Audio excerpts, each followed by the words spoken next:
Let's talk about the 6 forces. A force is any push or pull. Forces act on all structures. Whether the structure is small or large, it must be designed and built to withstand the forces it will face.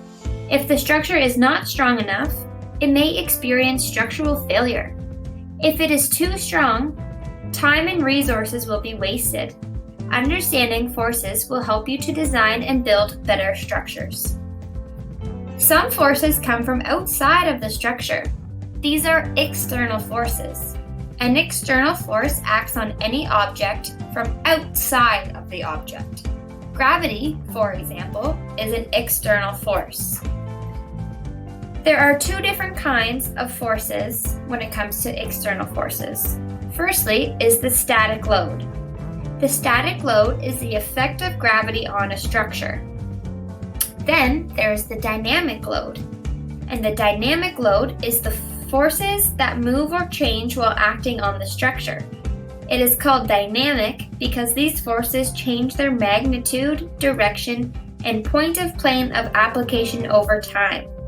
Think of a car on a bridge. The weight of the bridge, for example, would be considered static load because it stays the same. However, the force of wind and the weight of a truck traveling over the bridge would be considered the dynamic load because it can change. The other types of forces that we can consider are internal forces. Internal forces are one part of a structure acting on another part of the same structure.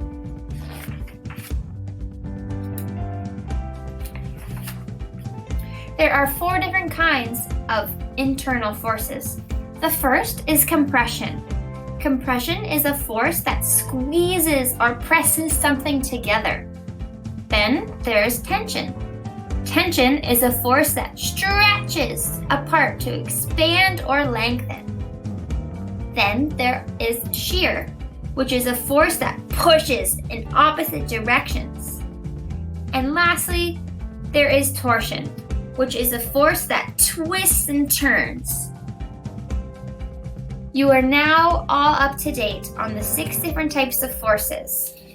To recap, we have our external forces, which are static load and the dynamic load, and then we have our internal forces, which are compression, tension, shear, and torsion.